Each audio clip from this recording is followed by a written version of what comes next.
আবার ইচ্ছে করলে বাইসাইকেল চালাইয়া কাশিয়ারি উড়াকান্দি ঠাউর বাড়ির মেলায় যাইতে পারতে, ইচ্ছে করলে দুর্গা পূজা কালী পূজা সরস্বতী পূজা লক্ষ্মী পূজা যাইতে পারতে, ইচ্ছা করলে দাঁড়ায় দাঁড়াইয়া রাতের 3-4 পর্যন্ত মেসি আর নেইমার বিদেশি ফুটবল খেলা দাঁড়িয়ে দাঁড়িয়ে দেখতে পারতে।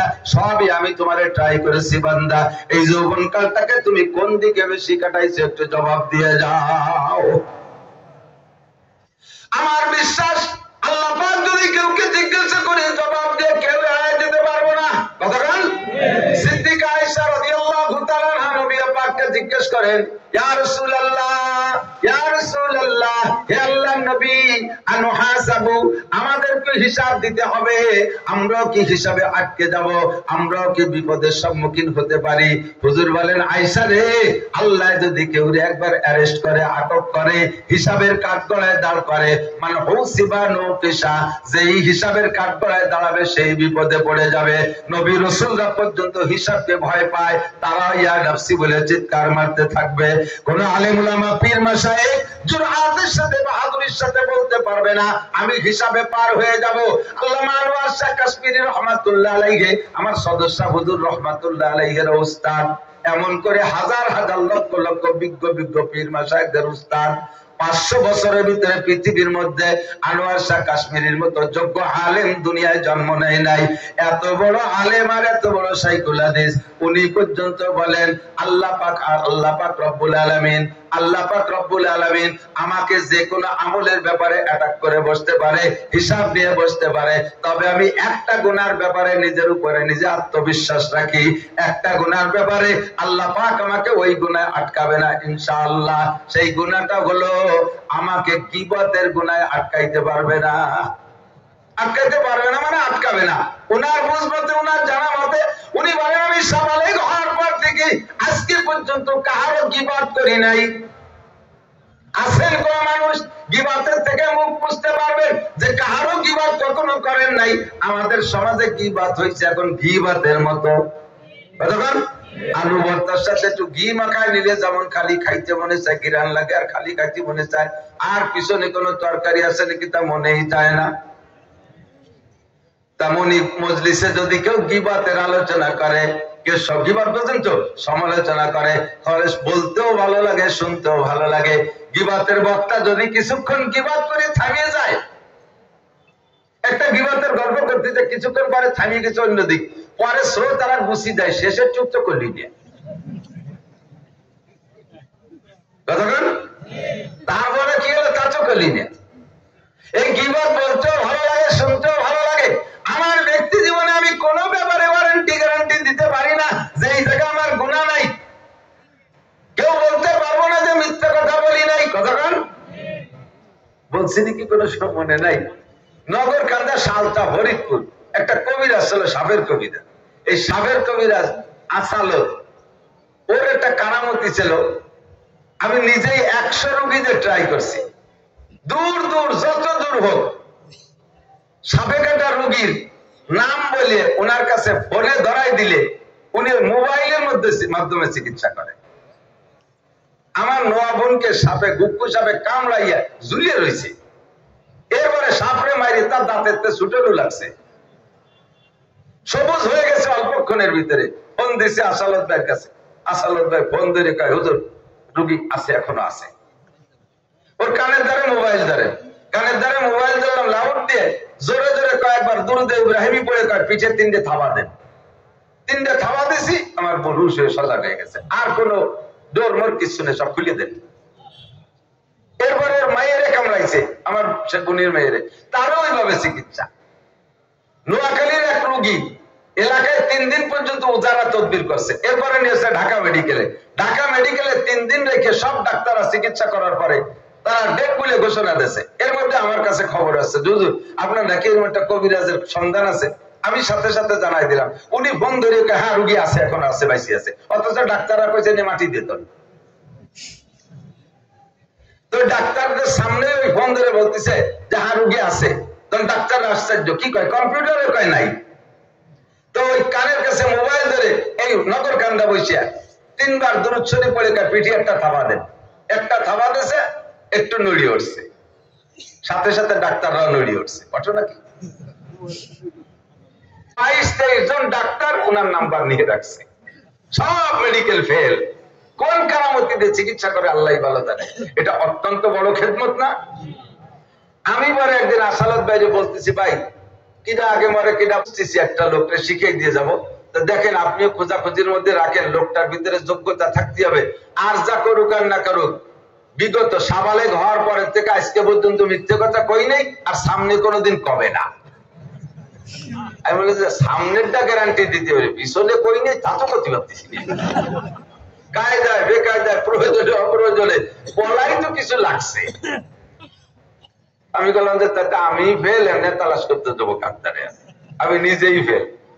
মিথ্যা কথা জীবনে বলি নাই, গীবত করি নাই, হ্যাঁ অকথ্য ভাষা ব্যবহার করি নাই। এই জাতীয় হিসাব নিকাশ আমারে যদি কিয়ামতের মাঠে নেয়, কেউ এড়াইতে পারবেন? কেউ এড়ানোর কায়দা নাই। কথা বলেন ঠিক না? নবী পাক বলেন, আয়েশা মানে হুসিবা নুকিসা, কিয়ামতের ময়দানে তাকে হিসাবের কাজ করে দাঁড় করা হবে। এনি ম্যান এভরিবডি, প্রত্যেকটা মানুষ আটকে যাবে, ধরা পড়ে যাবে, পার কেউ হতে পারবে না। আয়েশা বিনা হিসাবে পার হওয়ার চেষ্টা করো, বিনা হিসাবে পার হওয়ার কোন আমল থাকবে সেইটা খুঁজে খুঁজে আমল করো। সিদ্দিকা আয়েশা বললেন, ওগো নবী, হিসাবের কাজ করে দাঁড়াইলে যদি আটকে যাই, তাহলে বিনা হিসাবে পার হওয়ার কোন ব্যবস্থা থাকলে বলে দেন। আল্লাহ নবী বলেন, একটা বলেছে, অনলি একটা আমল। ও যুবক আমার দিক তাকাও, কিয়ামতের ময়দানে আল্লাহর কাছে হিসাব দেওয়া লাগবে কি লাগবে না? অবশ্যই লাগবে। এটা মুমিনের ঈমানের অংশ। ঈমানের বিদুয়া সাবহুনা শুবা, ঈমানের 77টা শাখার ভিতরে একটা হলো ওয়াল বাসি বাদাল মাউত, মরার পরে আবার উঠতে হবে। কথা বলেন, উঠতে হবে। উঠে ইচ্ছামতো ময়দানের মাঝখানে দৌড়ে বেড়াইতে পারবেন না, আপনাকে যে কোনো একদিক যাইতে হবে। ওই ফারিকুন ফিল জান্নাহ অথবা ফারিকুন ফিস সাইর, ওই জান্নাতি হবেন নয় জাহান্নামে হবেন। এই দুইটা জায়গা যাইতে হলে একটা গেট অতিক্রম করে যেতে হবে। ওই গেটের ভিতরে 4টে চেক পয়েন্ট বসানো আছে। একটা চেক পয়েন্ট গোটা জিন্দেগির হিসাবের চেক পয়েন্ট, আরেকটা চেক পয়েন্ট যৌবনকালের চেক পয়েন্ট, 3 নম্বর চেক পয়েন্ট আপনার মাল সম্পর্কে মিলাই রাখতেছে বা ফিমা আনফাকা, প্রত্যেকে কামাই করেছে, কোথায় খরচ করে গেছো বলে যাও। 99% পাবলিক, 99% জনগণ কিয়ামতের ময়দানে হিসাবের কাঠগড়ায় ধরা পড়ে যাবে। ওই জায়গায় অর্থনীতির হিসাব নিলে জবাব দেওয়া বড় কঠিন হয়ে যাবে। কারে কোন জায়গায় বাসের টাকা বাকি রেছো, খেয়াপারের টাকা দাও নাই, মাল কিনা বেচা করছো বাকি, কিছুদিন পরে ভুলে গেছো, সে জায়গা তোমার রয়ে গেছে লেনদেন। আল্লাহু আকবার। কামাই কিভাবে করছো, কিভাবে খরচ করছো কইয়া যাও। এই অর্থনীতির হিসাব নিতে গেলে বেশিরভাগ মানুষ ধরা পড়ে যাবে। আপনি হয়তো বলবেন, আল্লাহ আমার ইনকাম সোর্স বড় সুন্দর, কিভাবে ইনকাম করছো কও? তুমি ঠিক রাখো, আমি করতে চাই। শেষ রাতে তাহাজ্জুদের নামাজ পড়ছি, জিকির করতে করতে ফজরের আযান দিছে। ঘরের মধ্যে সুন্নাত পড়া সুন্নাত, প্রথম রেখাতে সূরা কাফিরুন, দ্বিতীয় রেখাতে কুল হু সূরা ফজরের নামাজে পড়া সুন্নাত। আমি এই নিয়মে সারা জিন্দেগি ফজরের 2 রেখাত সুন্নাত ঘরে পড়ছি। এরপরে আয়েশা তাকবীরে উলার সাথে জামাতে নামাজ পড়েছি। নামাজের পরে 2.5 ঘন্টা মহল্লায় দাওয়াতের কাজ করেছি। এর মধ্যে ইশরাকের রক্ত হইলে আবার ইশরাকের নামাজ পড়েছি। বাসায় আইসা আবার আধা পড়া কোরআন শরীফ তেলাওয়াত করছি। স্ত্রী যা রান্না করেছে, বাল বাচ্চা নিয়ে এক দস্তরখানে সুন্দরভাবে খানা খাইছি। একটা সুন্নত মিস করি নাই। প্রত্যেক ওয়াক্ত ওযু বানানোর সময় মেসাব করি। জিন্দেগিতে পেশাবে ঢিলা কুলুক ব্যবহার করা বাদ দেই নাই। আল্লাহ সারা জীবনে কোনোদিন মিথ্যা কথা বলি নাই। এরপরে ঘর থেকে রিকশাটা নিয়ে বের হই, ভ্যানটা নিয়ে বের হই, সারাদিন করে ভ্যান চালাই। জীবনে কোনোদিন যাত্রীকে প্রতারণা করে ধোঁকা দিয়ে পয়সা নেই নাই। যে যা দেশে তারপর কলায়াত করেছি। আজান হওয়ার পরে আর প্যাডেলে পা রাখি নাই। আমি ভ্যানটা মসজিদের পাশে দাঁড় করে তাকবীরে উলার সাথে জামাতে নামাজ পড়েছি। আব্বা মার খেদমত করেছি। আর মাঝে মাঝে সুযোগ পেলে তাবলীগে গিয়েছি। এভাবে আমার ইনকাম সোর্স আল্লাহ গায়ের পানি, গায়ের রক্ত পানি করে দিয়ে ইনকাম করেছি। বলো আল্লাহ আমার ইনকামের মধ্যে কোনো সমস্যা আছে কিনা? আল্লাহ কয় থ্যাংক ইউ, ওকে, তুমি 100% সত্য সঠিক ইনকাম করেছো। ও বান্দা, ইনকামটা ভালো, খরচটা কোন জায়গা করছো কও? শনিবারে ব্যারাকের কিস্তি দিছি, শনিবারে একেবারে আগা সারা আগলা কইবে লাগবে।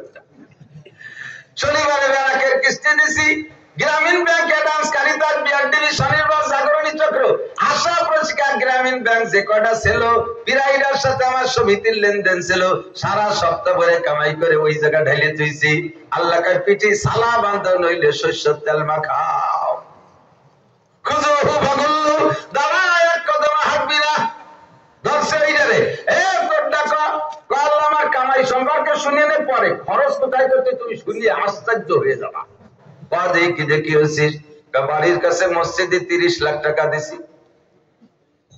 ওই বছর হজে গেলাম যে দেখি কাবাগরের গিলাপ পাল্টাবে সে জায়গা 2 লাখ টাকা দিয়েছি প্রত্যেক বছর 5-7 জনে আমার টাকা যে তবলিগি পাঠাই মাদ্রাসা লিল্লাহ বোর্ডিংয়ে মাসে 1 টন চাউল দেই আল্লাহ 10টা মাদ্রাসার ছাত্ররে আমি একেবারে মক্তব থেকে মাওলানা পর্যন্ত খরচ দিছি সবটা ভালো কাজ না যাকাত 1 টাকাও বাকি রাখি নাই হজ করছি 4 বার উমরা করছি 20 বার তবলিগে চিল্লা লাগাইছি এসব টাকা খরচ করছি আল্লাহ মোটা মোটা খরচ দান দান যা করা সব করছি উদয়পুরের হাটের সবচেয়ে বড় গরুটা কুরবানি কইরা খাওয়ার জন্য মাত্র 5 কেজি রেখে সব বিলু করে দিছি আমার খরচ কেমন খরচ তো সুন্দর করছে এতটা পালি কোন জায়গাতে তুই কিসের চাকরি করতি চাকরি অমুক জায়গা করতাম বেতন কয় টাকা মোটে 25,000 টাকা তো 25,000 টাকার বেতন দিয়ে এতটা কি ঋণ এই টাকা কোন জায়গা পালি চলে একটা ইনকাম সোর্স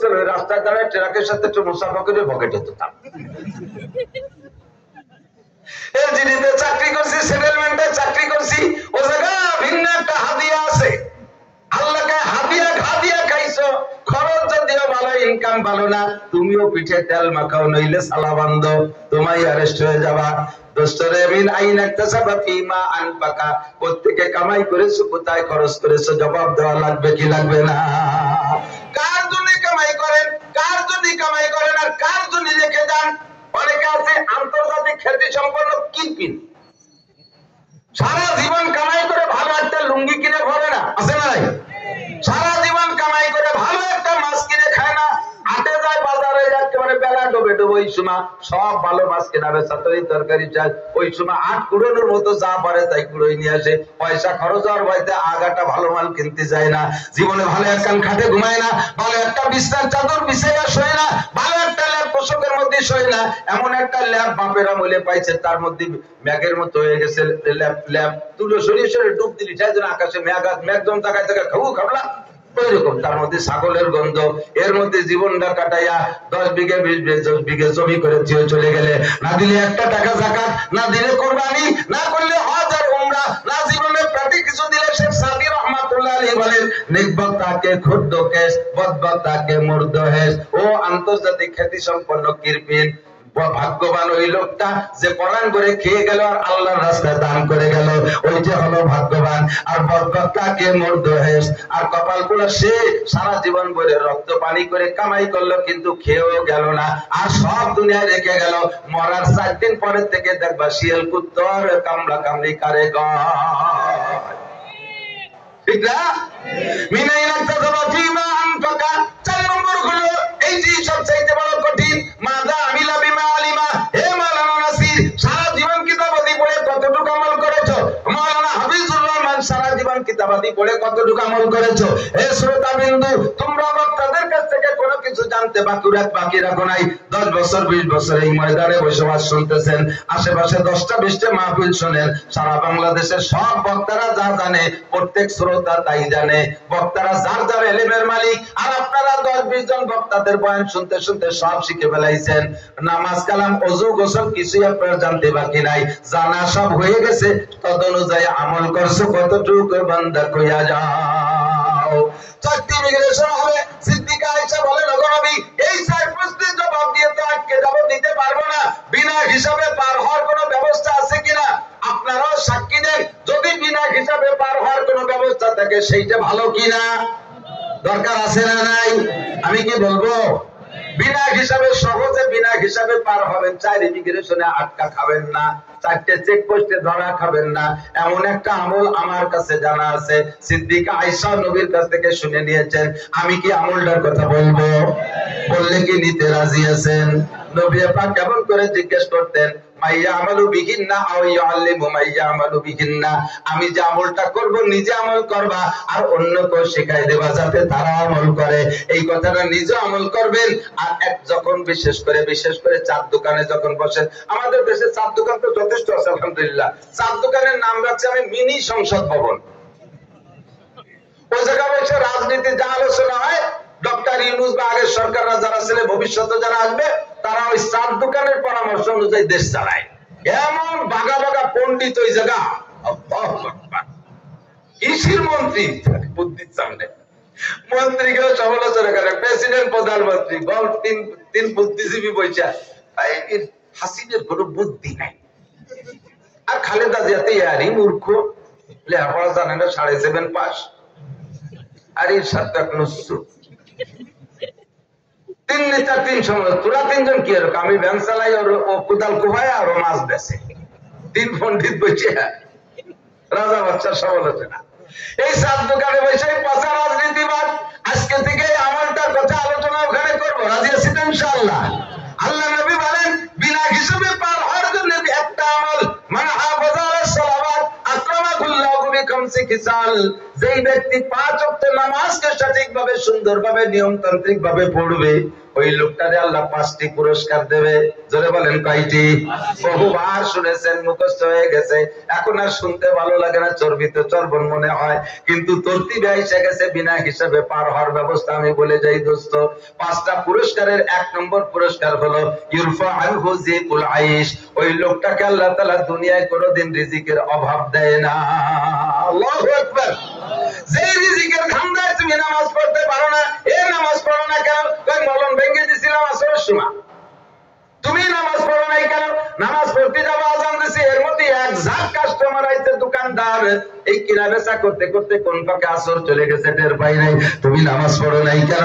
কই সরকারি ডিউটি করতে যে নামাজ পড়তে পারি নাই। বলেন এই সব কাজগুলো রিজিকের ধান্দা কিনা? ব্যবসা রিজিকের ধান্দা, মলম মালা রিজিকের ধান্দা, ধান কাটা রিজিকের ধান্দা, চাকরি করা রিজিকের ধান্দা।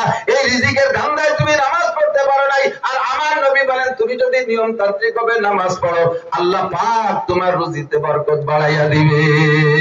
বলছি কিনা আমার মনে নাই, জায়গা মতো আইছি, এই জায়গার গল্প অনেক জায়গায় বলছি, কাজেই বলতে মনে চাইতেছে। অনেক দিন আগে এই খাজুরতলা আছে না, বেশে খাজুরতলা, খাজুর গাছতলা, ওই জায়গায় একবার মাহফিলে আসতেছিলাম আমি আর গহরডাঙ্গার রুহুল আমিন সাহেব হুজুর রহমাতুল্লাহ আলাইহি। এটা সবাই কোন রহমাতুল্লাহ আলাইহি। আল্লাহ আল্লাহ আল্লাহ আল্লাহ, মানুষ চলে গেছে তো। आदमी आदम शुदंदे मुल्क खुदा कर गिरे सदर नाशिन सच से गालो जाग जागम पुरकशित इज्जत दाना गुज़श्तो नौबत ना दारसित अब कहो मादर गुज़श्तो जाग जागम पुरकशित जागा हा जागा गिरे तो बुलबुला हैरा फरीद सोहबत आदिल गुज़श्तो दौर बे आदिल रसीद। अल्लाह মানুষগুলো সব চলে গেছে, আর আমার মতো ছাগল পাগলে আজকে সিয়ার দখল করে বসে রয়েছে।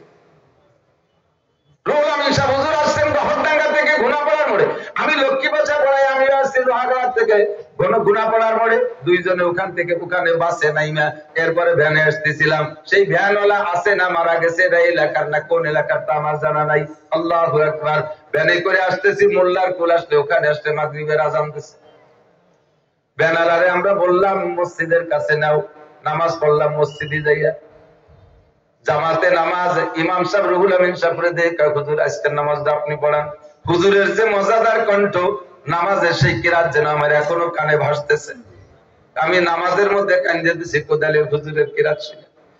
নামাজের পরে ভ্যানে উঠলাম। ভ্যানে যখন উঠি তখন দেখি ভ্যানওয়ালার চেহারার মধ্যে একটা হাসি হাসি উজ্জ্বল উজ্জ্বল ভাব। আমি ভ্যানওয়ালারে কই রে ভাই, নামাজের আগে পরে কি কোনো সুখবর সুসংবাদ পাইছো নাকি? হাসি হাসি ভাব কেন? হুজুর দুইটা কারণে খুশি। একটা কারণ হলো আজকে মাগরিবের নামাজটা রুহুল আমিন সাহেব হুজুরের পিছনে পড়ে দিলটা ঠান্ডা হয়ে গেছে। এমন কিরাত বহুদিন শুনি না, কিরাতে কলজা ঠান্ডা হয়ে গেছে। 2 নম্বর কারণ হলো আপনাদের মতো বড় হুজুর, অনেক বড় হুজুরকে বহন করি, আর মাহফিলের এতটুক দূরে থাকতে যদি মাগরিবের আজান দিয়ে থাকে বা নামাজের আজান দেয়, হুজুর কয় চলো জায়গায় যে নামাজ পড়বো। তাতে যাইতে যাইতেও জায়গা যে দেখি জামাত হয়ে গেছে। পরে কয় হুজুর কয় মসজিদে আর দ্বিতীয় জামাত হবে না, যার যার বড়। এই বলে মাঝে মাঝে বিপদে পড়ে যাই। হুজুর আজ থেকে একটা বছর আগে থেকে আজকে পর্যন্ত আমার এক ওয়াক্ত তাকবীরে উলা কাজা নাই। আজকে টেনশনে ছিলাম, দুই বড় হুজুর বসা ভ্যানে যদি বলতেন চলো যাই নামাজ পড়বো, তাহলে তো আর আমি ভ্যান চালানো আপনাকেও বলতে মাতুবাড়ি করতে পারতাম না। ভয়ে ছিলাম, তা আপনারা বললেন আজান হয়েছে নামাজ পড়ে যাও। আজকেও তাকবীর ওলার ব্যবস্থাটা হয়ে গেছে, সেই খুশিতে আমি আনন্দিত, আর কিছু না। এরপরে ওই লোকটা একটা কারগুজারি শুনে ওই লোক হুজুর এক বছর আগে থেকে আমি এই সিদ্ধান্তটা কেন নিয়েছি, আমি একবার ঈদের সময়, ঈদের 2-3 দিন আগে ঢাকা থেকে আগত দুইটা যাত্রী, স্বামী আর স্ত্রী দুইজন, এটা ইয়াং জেনারেশন, ইয়াং যুবক, স্বামী আর স্ত্রী দুইজন ভালো চাকরি করে বা ব্যবসা করে মোটামুটি, তখন এই লাইন দিয়ে বাস চলে, সুন্দরবন পর্যটক এই লাইন দিয়ে চলতো না, এই লাইন দিয়ে চলে। এই দুইজন নামছে আর আমার ভ্যানে উঠছে, কয় চলেন যাই অমুক জায়গা। আমি তাদেরকে নিয়ে রওনা দিছি। ভ্যানে রওনা দেওয়ার সাথে সাথে আজানের ধ্বনি আমার কানে আসছে। জীবনে বহু আজান শুনেছি, আজকের আজানটা যেন বিলালের আজানের মতো আমার কলিজার মধ্যে ঢুকে গেছে। মনে হচ্ছে যেন আর একটা প্যাডেল মারলে আমার পা প্যারালাইজ হয়ে যাবে। ভয় আমি আতঙ্কিত বললাম, ভাই আমি নামাজ না পড়ে আর ভ্যান চালাবো না। আপনাদের অনুমতি আছে, যদি ব্যস্ত থাকেন, দূর থেকে আসছেন, ইচ্ছা হলে আর একটা ভ্যানে চলে যেতে পারেন, আর যদি অপেক্ষা করেন করতে পারেন, নামাজের পরে আপনাদেরকে নিয়ে যাব। ওরাও দুইজন নামাজি, স্বামী স্ত্রী বললেন আমরা নামাজ পড়বো ভাই, আপনি যদি কষ্ট না নেন আর একটা ভ্যানে করে চলে যাই। ঠিক আছে যান আপনি। ওনারা চলে গেলেন আর একটা ভ্যানে করে। আমি মসজিদে নামাজ পড়তে ঢুকছি, নামাজ পড়ে আবার বের হওয়ার সাথে সাথে একজন যাত্রী পাইলাম। যাত্রীও খুব ব্যস্ত, যাত্রীটা হলো যাইলে মাছ বিক্রি করবো ওই বাজারে। আমারে তাড়া করলেন, তাড়াতাড়ি চলো, বেলা চলে গেছে। আমি দ্রুত চালাচ্ছি, কত দূর গিয়ে দেখি রাস্তার পাশে একটা মোবাইল সেট ফেলানো, আমার চোখে আগের থেকে পড়ছে। মোবাইল দেখে আমি ব্রেক করে লাফ দিয়ে আমি মোবাইলটা ধরছি। আমার মনে বিশ্বাস, আমার চোখে ভাসতেছে সম্ভবত এই মোবাইলটা তাদের দুইজনের হাতে দেখেছিলাম।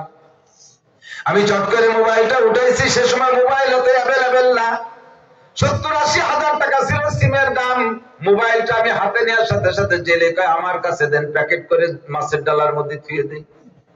এইমাত্র নামাজ পড়ে আসলাম, কি পড়া মোবাইল চুরি করার জন্য। আমি পাইছি, আমার কাছে থাক। আমি আরো জোরে চালাইলাম, যাই আল্লাহর রহমত, আমিও যে টাইমে ভ্যান নিয়ে ওই জায়গা পৌঁছাইছি, ওই দুইজন ওই পর্যন্ত মাত্র গেছে, তারা এখনো ভ্যান ছেড়ে যাইতে পারে নাই। আমি জালিরে কলম তোমার মাছ বেচো, আমি ওই মোবাইলের সমাধান করে আসি। দুইজনের কাছে গিয়ে আমি সালাম দিয়ে বললাম, ভাই আমি সেই ভ্যান আলা, নামাজ পড়ে তারপরে চলে আসছি, আপনারা মাত্র আসছেন কাজী। আমি কিছু না বলে বললাম, আপনাদের কাছে কি মোবাইল আছে? উনি মনে করছে যে হ্যাঁ এই লোকটা মনে হয় কোথাও ফোন করবে, কথা বলবে। হ্যাঁ আছে, মোবাইল আছে, নাম্বার বলেন। ওরা দুইজন ঈদে বাড়ি আসবে না, এইবার শুধু মোবাইল কিনছে, আত্মীয় স্বজনদের মোবাইল দেখাবে বলেই আসছে। হ্যাঁ মোবাইল আছে, নাম্বার কোন? বের করেন, বলতেছি নাম্বার। এই মোবাইল বের করতে যাই আর বের হয় না। ব্যাগ করছে, লেদার করছে, পকেট করছে, সব খোঁজাখুঁজির পরে মোবাইল নেই। যখন মোবাইল পায় না, দুইজনের ইচ্ছা। এখন স্বামী স্ত্রীর পর অভিযোগ, স্ত্রী স্বামীর পর অভিযোগ। লাস্টে যার কাছে প্রমাণ করতে পারবে সেই দোষী। স্বামী বলতেছে কে বাঁচাতে নেমে তোমার কাছে দিলাম না, বউ কাছে কে, তারপরে তুমি আবার একজনে নিয়ে কথা বলে না, কথা করবার আবার তোমার কাছে দিলাম না, বা তারপরে নিয়ে আবার তুমি ব্যাগে তুলে না, বা সেনতে বার করে আবার তুমি ভ্যানিটি ব্যাগে তুলে না, মানে শেষ কি দা দোষী। এই করতে করতে মোবাইল নাই, দুইজন প্রায় মারামারি লাগার কায়দা। ইতিমধ্যে উনি দেখছেন যে বাজারের ভিতরে ভদ্রলোক দুইজন স্বামী স্ত্রী মারামারি লেগে যায়। মারামারি হতে দেওয়া যাবে না, বলতেছে ভাই গ্যাঞ্জাম করা লাগবে না, কার কাছে ছিল সেটা আপনাদের আল্লাহ জানে আর আপনারা জানেন। মোবাইল কি এইটা? দেখেই চোখ বড় হয়ে গেছে খুশি থেকে, আলহামদুলিল্লাহ ভাই মোবাইল এইটা কোথায় পাইছেন? অমুক জায়গায় রাস্তায়। নেন, এই যে আপনাদের মোবাইল নিয়ে নেন। মোবাইলটা নিয়া মোবাইল ওলা মানি ব্যাগ থেকে বের করে আমার 500 টাকার একটা নোট দিছে। আমি কোনো মতে নেব না, যদি টাকা না নেন তাহলে মোবাইল নিয়ে যান। সাথে লোকটা ফতোয়া জিজ্ঞেস করতে যে রুল আমিন সাহেব হুজুরকে, হুজুর এভাবে তো লাস্টে ওই 500 টাকা আমার নেওয়াই লাগছে, এটা কি হালাল হয়েছে না হারাম হয়েছে? হুজুর বলেন হালাল আছে, সমস্যা নাই। উনি 500 টাকা দেওয়ার পরে মহিলা ভ্যানিটি ব্যাগ খুইলে ওর মধ্যে থেকে আর 100 টাকা বের করে আমারে দিছে। আমি কইলাম আপা ভাইজান তো দেশে, আবার আপনি দেন কেন? কয় এটা হলো আমার ইজ্জতের সদকা। ইজ্জতের সদকা। যদি মোবাইল আপনি না দিতে, রাতের মধ্যে মায়ের সব আমারই খাওয়া লাগতো। আমার ইজ্জত শেষ হয়ে যাইতো। আমি এই এলাকার ভাইয়া সবাই আমার চিনে ফেলতো, অমকের ভাইয়া অমক। আজকে হাটের মধ্যে স্বামী স্ত্রী মারামারি করে আমি মার খাইতাম। এই জন্য ইজ্জতের সদকায় 100 টাকা 600 টাকা আমি পেয়ে গেছি। ওদিকে মাছ বেচা যাইলে অন্যদিন দেয় 10 টাকা, আজ দেশে 20 টাকা, সব মিলে খালি বাড়তি তালে আছে। মনে মনে এক একটা হাতিয়া পাই আর একিন করি সবকিছু আসতেছে আসরের নামাজের ওসিলায়। আর ভ্যান চালাইলাম না, মাছের না খাল বিলে যারা জাল খেয়ে মাছ মারেন, এক খাওয়াতে একটা টাই, আর এক খাওয়াতে একটা সেলা, আর 2-3 খাওয়া মাছ গেছে, এরপর একটা ছোট একটা চিংড়ি মাছ পট করে কচুরি জল একটা খাওয়া দিয়েছেন, 5 কেজি ওজনের কাতলা হয়ে গেছে। আর কি দাঁড়ায় খালে? ওই জালে পেঁচাইয়া নিয়ে বাড়ি চলে আসে। কয় এরপর আর খেয়াও দিলাম না। তাই নিয়ে ভ্যান নিয়ে বাড়ি চলে আসে। আসার পরে মাগরিবের নামাজ মসজিদে পড়তে গিয়ে দেখি মসজিদে তাবলীগ জামাত আসছে, তশকিল চলতেছে। 3 দিনের জন্য কে দেবেন? সে সময় আমি ডেলি হয়তো 50 টাকা কামাই করি, পাইয়ে গেছি আমি 620 টাকা, আর দিনে তো 50 টাকা কামাই করছি। মনে মনে মনরে বুঝাইলাম, মন আরে আল্লাহু আকবার, যে আল্লাহ তোমারে বিনা পরিশ্রমে 600 টাকা দান করেছে, সেই আল্লাহ তোমার 12 দিনের ইনকাম তোমারে দান করেছে, সেই আল্লাহর পক্ষ থেকে 3 দিনের জন্য ডাক আছে। কেন তুমি যাবা না? ব্যাংকার বাড়ি রাইকা স্ত্রীকে বইলে একটা বেডিং নিয়ে 3 দিনের জন্য চলে গেলাম। আর সেই থেকে প্রতিজ্ঞা করেছি জীবনে কোনোদিন তাকবীর উলা মিস করব না, নামাজ ছাড়বো না। হাদিসে যে আছে ইরফান হুজিকুল আইশ, আল্লাহর নবী বলেছেন নামাজের 5 পুরস্কারের 1 নম্বর পুরস্কার রিজিকের অভাব আল্লাহ দূর করে দেয়। হুজুর সেই থেকে আমার দৈনন্দিন শুধু বাড়তেই তালে আছে, আলহামদুলিল্লাহ। ও যুবক, হাসিনা খালেদা কেউ চাকরি দিয়ে যায় নাই, আমাদের নেতারা কেউ চাকরি দিয়ে যায় নাই। চাকরির আশা করা লাগবে না। তোমার অধীনে হাজারো মানুষকে আল্লাহ চাকরি করাইতে পারে যদি তুমি আল্লাহর হইয়া যাও। মান কানা লিল্লাহ কানা আল্লাহু রাহু, যে আল্লাহর হয় আল্লাহ তার হইয়া যায়। আল্লাহর হওয়ার জন্য 1 নম্বর আমল হলো খামসু সালাওয়াত, 5 ওয়াক্ত নামাজ টাইম মতো পড়বা। যত ঝামেলা সব খেলার মাঠে তুমি আছো, ক্রিকেটের বইটে ফেলাই দিয়ে চলো যাই দোস্ত নামাজ পড়ে আসি, দল ধরে মাঠের কোনায় মসজিদ আছে, নামাজ পড়ো। মসজিদ না থাকে খালেতে ওজুর বাড়িতে ওজু বানাইয়া মাঠের মধ্যে তোমরা একজন ইমাম হয়ে নামাজে দাঁড়িয়ে যাও। তোমার খেলাও ইবাদতে পরিণত হবে, তোমার সবকিছু ইবাদত হয়ে যাবে। 1 নম্বরে নামাজ রিজিকের অভাব দূর করে। 2 নম্বর পুরস্কার আযাবুল কবর, কবর আযাব আল্লাহ মাফ করে দেয়। আপনারা খেয়াল করেন, কবর আযাব সত্য না মিথ্যা? কবর আযাব সত্য না মিথ্যা? আপনি মিথ্যা বললেও কিছু আসে যায় না। সাদিকুল মাসদুক চিরসত্যবাদী মুহাম্মদুর রাসূলুল্লাহ বলেছেন আযাবুল কবর হাক্কুন, কবর আযাব হক, এর মধ্যে কোনো সন্দেহ নাই। কবর আযাব সত্য সত্য। অবশ্যই কবর আযাব থেকে বাঁচার আর কোনো আমল নাই। 100 হজ আছে, তার প্রতিদান আলাদা পাবেন। 100 উমরা আছে, তার প্রতিদানে আলাদা লাভ হবে। 1000 খতমে কোরআন আছে, তার প্রতিদান আলাদা পাবেন। 10টা চিল্লা আছে, তার প্রতিদান আলাদা পাবেন। কিন্তু কবর আযাব মাফ হওয়ার জন্য অন্য কোন আমলে সহযোগিতা করবে না। কবর আযাব মাফের জন্য একটা মাত্র আমলের নাম হলো নামাজ। যদি কেউ কবর আযাব বিশ্বাস করেন, প্রতিজ্ঞা করতে হবে আজই, আমার হাজারো ঝামেলা থাকলেও নামাজ পড়বো। বলেন নামাজ, বলেন নামাজ। সপ্তাহে 1 দিন, জোরকার কয়দিন? ডেলি কয় ওয়াক্ত? খামসু সালাওয়াতির তারাজারহুন্নাল্লাহ, 5 ওয়াক্ত নামাজ আল্লাহ ফরজ করেছেন। 5 ওয়াক্ত নামাজ পড়ো, কবর আযাব মাফ। হে নারী আর পুরুষ, 5 ওয়াক্ত নামাজ পড়ো, কবর আযাব মাফ। 2 নম্বর 3 নম্বর পুরস্কার হলো ইউতিহিল্লাহু কিতাবাহু বিয়ামিনি, হাসরের মাঠে আসমান থেকে আল্লাহ পাক রব্বুল আলামিন ফেরেশতার মাধ্যমে আমলনামা বিতরণ করবে। আমলনামা হলো জান্নাতের টিকিট। ফামান উতিয়া কিতাবাহু বিয়ামিনিহি ফাসাওফা ইউহাসাবু হিসাবান ইয়াসীরা। ওই জায়গায় ডান হাতে আমলনামা পাইতে হলে আর কোন আমলের বিনিময় না, অন্য আমলের বিনিময় অন্য কিছু পাবেন। আমলনামা ডান হাতে পাওয়ার জন্য একমাত্র ইবাদতের নাম হলো নামাজ। অবস্থা 3 নম্বর 4 নম্বর হলো যখন ডান হাতে আমলনামা পাবেন এরপরে আপনি ফেরেশতাদের কাছে জিজ্ঞেস করুন ভাই এই টিকিট দিয়ে কোন জায়গা ঢুকতে হয় কয় এটা হলো জান্নাতের টিকিট কয় জান্নাত কোন দিক কয় এদিক চলে যান কত যে দেখে বিশাল এক নদী তার উপরে জম্মের বড় এক ব্রিজ সে ব্রিজ আবার আমাকে কি বলে মোল্লারহাট ব্রিজের মতো চওড়া না চুলের চাইতে চিকুন হীরার চাইতে দার তার উপরে আবার ধর্নার বাস নাই 30,000 বছরের পথ পাল দিয়ে দিয়ে অনেকে চোখের সামনে যাইতেছে পাড়া দেওয়ার সাথে সাথে কাইটা নিচে পড়ে যাচ্ছে নিচে যা ধাউ ধাউ করে জাহান্নামের আগুন জ্বলতেছে চোখের সামনে হাজার হাজার মানুষ পড়ে যাচ্ছে আমলনামা হাতে থাকা সত্ত্বেও ভয়তে চুপ করে বসে যাবে চক্ষু বন্ধ করে আল্লাহ এই সিরাত পার না হওয়া পর্যন্ত জান্নাতে যাইতে পারবো না আমার তো এত বড় পুল পার হওয়া সম্ভব না ভয়তে চক্ষু বন্ধ করে বসে যাবেন কিছুক্ষণ পরে ভিতরে সাড়া দেবে আরে এ জায়গায় বসে থাকলে তো কাজ হবে না জান্নাতে যাইতে হলে এই পুল পার হওয়াই লাগবে কাজেই দেখি কোন চেষ্টা করে দেখি এই বলে চোখ খোলার সঙ্গে সঙ্গে দেখবেন কোন ফাঁকে যে উপার চলে গেছেন আপনি নিজেও জানবেন না